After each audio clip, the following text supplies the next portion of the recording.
Selamat pagi, Bapak Ibu Saudara yang saya kasih dalam Tuhan Yesus Kristus. Pagi hari ini saya menjumpai saudara dalam hari yang baru, dan saya sangat berharap bahwa saudara semuanya dalam keadaan baik, tidak kekurangan suatu apapun, bahkan sehat, baik jasmani maupun rohani. Dan saya percaya, saudaraku, bahwa pagi hari ini Tuhan akan menyampaikan satu berita yang berguna dan bahkan berita yang sangat tepat untuk kejadian-kejadian pada hari-hari ini. Kita melihat bahwa dunia ini bukan semakin menyempit atau berkurangnya COVID-19 ini. Tapi di mana-mana, COVID-19 ini semakin merajalela, bertambah terus-menerus. Bahkan di Indonesia, pernah kejadian 5.000 orang dalam satu hari penambahannya. Ya walaupun hari ini mungkin cuma sekitar 4.200, 4.300. Tetapi saya ingin katakan pada kita semuanya, bahwa dunia dan juga terlebih Indonesia sangat membutuhkan apa yang disebut mujizat Tuhan. Tanpa Allah intervensi, tanpa Allah campur tangan, maka segala sesuatunya akan sia-sia saja. Maka saudaraku, saya akan mengajak saudara untuk mendengarkan satu firman Tuhan yang saya beri judul Bejana Kemuliaan. Saya ajak saudara untuk membaca Alkitab saudara dari 2 Raja-Raja 4 ayat 1-7. Dikatakan demikian ayat yang pertama. Salah seorang daripada istri para nabi mengadukan halnya kepada Elisa sambil berseru, "Hambamu, suamiku, sudah mati, dan engkau ini tahu bahwa hambamu itu takut akan Tuhan. Tetapi sekarang penagih hutang sudah datang untuk mengambil kedua orang anakku menjadi budaknya." Jawab Elisa kepadanya, "Apakah yang dapat kuperbuat bagimu? Beritahukanlah kepadaku apa-apa yang kau punya di rumah." Berkatalah perempuan itu, "Hambamu ini tidak punya suatu apapun di rumah, kecuali sebuah buli-buli berisi minyak." Lalu berkatalah Elisa kepadanya, "Pergilah, mintalah bejana-bejana dari luar, daripada segala tetanggamu, bejana-bejana kosong, tapi jangan terlalu sedikit. Kemudian masuklah, tutuplah pintu, sudah engkau dan anak-anakmu masuk. Lalu tuanglah minyak itu ke dalam segala bejana. Mana yang penuh, angkatlah." Pergilah perempuan itu daripadanya, ditutupnyalah pintu, sudah ia dan anak-anaknya masuk. Dan anak-anak yang mendekatkan bejana-bejana kepadanya, sedang ia terus menuang. Ketika bejana-bejana itu sudah penuh, berkatalah perempuan itu kepada anaknya, "Dekatkanlah kepadaku sebuah bejana lagi." Tapi jawabnya kepada ibunya, "Tidak ada lagi bejana." Lalu berhentilah minyak itu mengalir. Kemudian pergilah perempuan itu memberitahukannya kepada abdi Allah. Dan orang ini berkata, "Pergilah, jualah minyak itu, bayarlah hutangmu, dan hiduplah dari lebihnya engkau serta anak-anakmu." Bapak Ibu Saudara yang kasih dalam Tuhan, ini merupakan satu mujizat besar yang dilakukan Allah dalam Perjanjian Lama, yang banyak dikupas oleh para pengkhotbah untuk diberitakan bagi banyak orang. Untuk itu pagi ini saya memberi judul dari khotbah saya, Bejana Kemuliaan. Karena mujizat itu bergantung kepada Tuhan yang mencari bejana-bejana yang tersedia. Bapak Ibu Saudara yang kasih dalam Tuhan, ketika Anda meminta Tuhan membuat mujizat, maka hal itu tidak menjadi masalah bagi Tuhan. Bahkan minyak tidak menjadi masalah. Surga juga tidak menjadi masalah. Tetapi yang menjadi masalah adalah menemukan bejana yang dapat menampung mujizat itu. Istri Nabi itu ditinggal mati oleh suaminya dan dia meninggalkan hutang dan harus dibayar. Penagih hutang sudah di depan pintunya untuk menagih serta mengambil kedua anaknya untuk jadikan budak. Saya tidak tahu untuk dipekerjakan sebagai apa anak-anak tersebut. Mungkin dipekerjakan sebagai pekerja di ladang atau melakukan pekerjaan-pekerjaan yang tidak pernah kita duga sebelumnya. Saudara, dunia hari ini sedang mengetuk pintu rumah Anda untuk mengambil dan menjadikan anakmu budak dari dunia ini. Sadar atau tidak sadar, saudaraku, ini terjadi hari-hari ini. Pintu Anda diketuk oleh dunia untuk menjadikan anak-anak budak daripada dunia ini. Entah budak seks, narkoba, kriminal, atau kejahatan-kejahatan yang lain. Generasi penerus ingin diambil oleh dunia menjadi budak kejahatan. Dan bila mujizat itu tidak terjadi dalam rumah Anda, maka kerajaan Allah akan kehilangan generasi penerusnya. Untuk itu Nabi Elisa bertanya, "Hai ibu, apa yang kau punya dalam rumahmu?" Perempuan itu menjawab, "Tidak sesuatu, kecuali sebuah buli-buli berisi minyak." Pertanyaannya hari ini, apakah yang Anda punyai di rumah Anda, supaya Allah dapat membuat mujizat daripadanya, yang dapat menyelamatkan generasi penerus ini dari perbudakan dunia? Rumah kita harus menjadi rumah doa, dan di mana firman Tuhan itu dijunjung tinggi. Rumah kita harus dipenuhi rasa hormat akan Allah, kesatuan dan kasih. Itulah yang harus Anda punyai agar mujizat itu terjadi. Sebaliknya, Bapak Ibu, apa yang menghalangi mujizat itu terjadi dan menghalangi berkat Tuhan tercurah dalam rumahmu? Ini penting kita renungkan. Apa sebenarnya menghalangi mujizat itu terjadi dalam kehidupan kita masing-masing? Maka saudaraku, wanita itu berkata, "Hambamu tidak punya apa-apa, tidak punya suatu apapun, kecuali sebuah buli-buli minyak yang sederhana." Elisa mengerti bahwa minyak itulah yang akan membebaskan generasi penerus keluarga tersebut. Begitu pekanya Elisa, peka terhadap suara Tuhan yang berbicara kepada dia, bahwa minyak yang dipunyai walaupun kecil, tapi itu bisa digunakan dengan bejana yang benar-benar utuh di hadapan Tuhan untuk bisa membebaskan generasi penerus keluarga tersebut. Rumah kita harus menjadi rumah doa.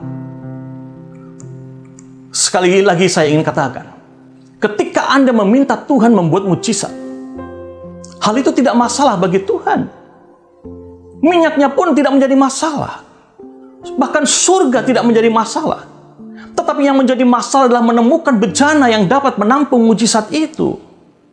Sudahkah kita mempunyai bejana-bejana di rumah kita yang bisa menampung mujizat Tuhan? Saudara, sebuah bejana dibentuk dengan hati-hati dari sebongkah tanah liat. Namun ruang kosong dalam bejana itulah yang membuatnya berguna. Tanpa ada ruang kosong dalam bejana itu, bejana itu hanya bejana yang sia-sia. Karena apa? Dia tidak pernah bisa diisi oleh apapun juga. Maka kata Elisa, "Pergilah, mintalah bejana-bejana dari luar, daripada segala tetanggamu. Bejana-bejana kosong, tapi jangan terlalu sedikit." Mujizat dan berkat tidak lagi tergantung kepada Tuhan. Dia, yaitu Allah, siap untuk mengalirkannya. Tapi semua itu kembali tergantung pada bejana yang Anda punyai. Jangan terlalu sedikit mempunyai bejana itu. Semakin bejana itu menjadi banyak, semakin banyak juga Tuhan bisa mencurahkan ke dalamnya. Bila bejanamu kecil dan sedikit, maka Anda hanya akan menerima mujizat dan berkat kecil dan sedikit.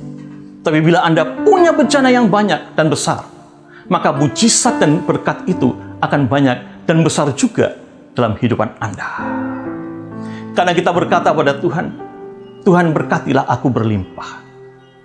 Tetapi sebaliknya Tuhan akan bertanya, "Tunjukkan kepadaku bejanamu. Sudahkah siap bejanamu untuk menerima berkatku?" Dapatkah kita menunjukkan bejana kita seutuhnya dan kosong, atau hanya sebagian kecil daripadanya? Lalu berkata, "Berkati aku berlimpah."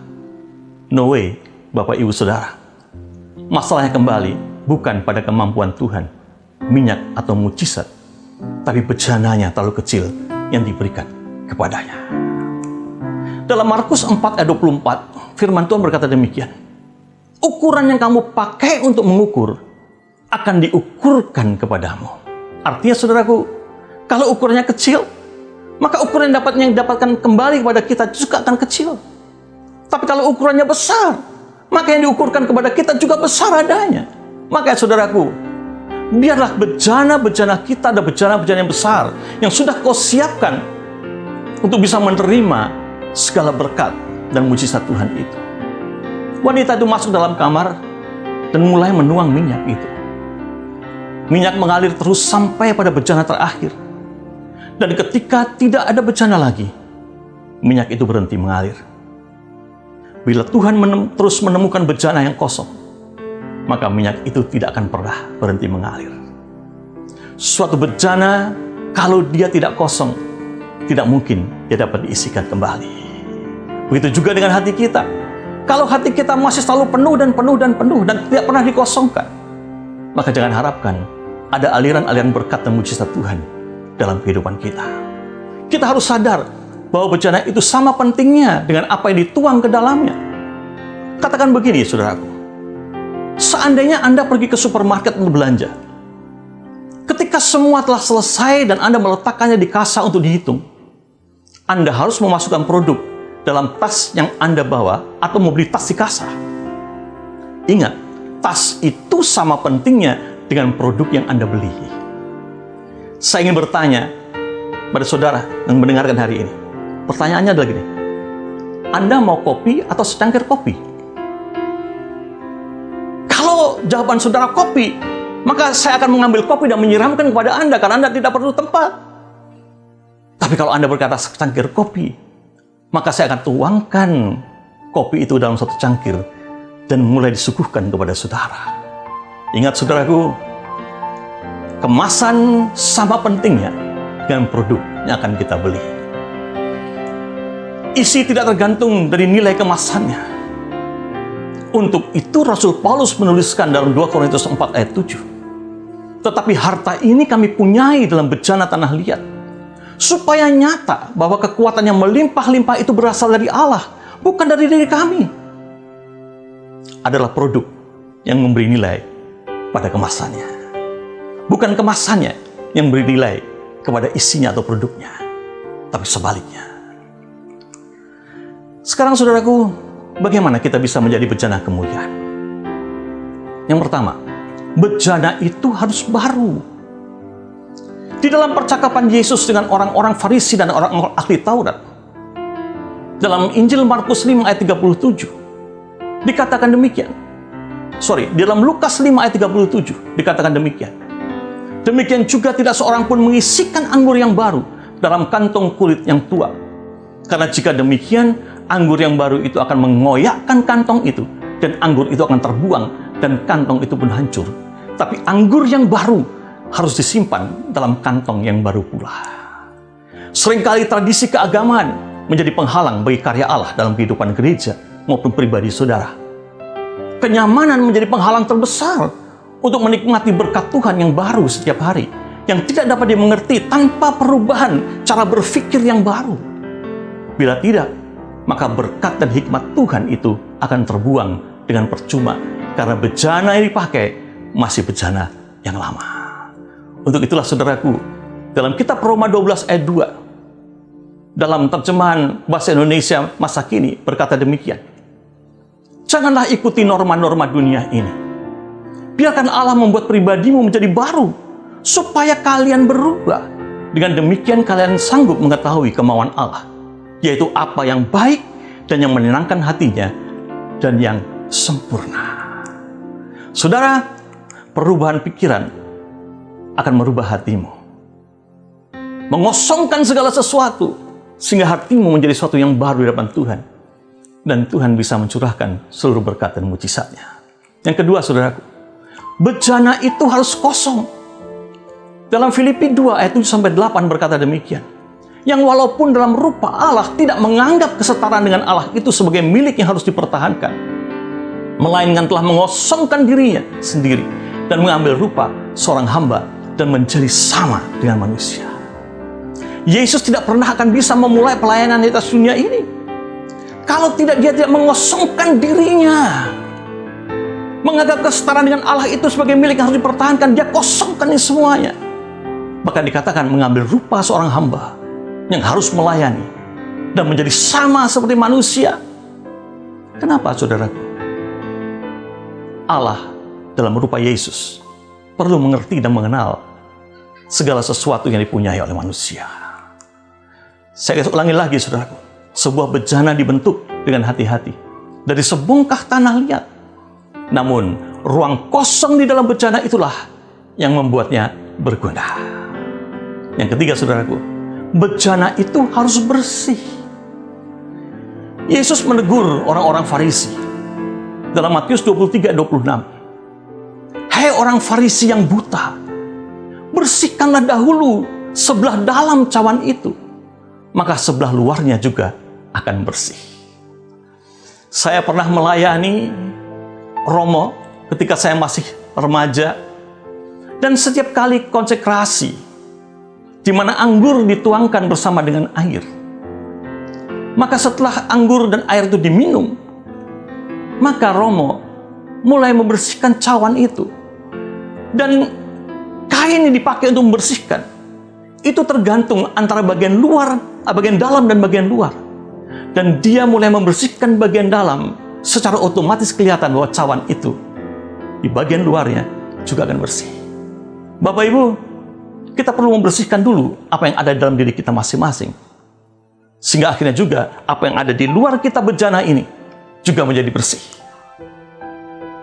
Ibrani 10 ayat 19-20 berkata demikian.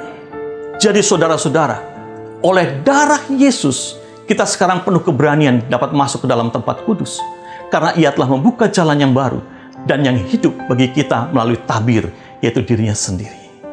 Tidak ada seorang pun yang bisa melihat Allah tanpa kekudusan.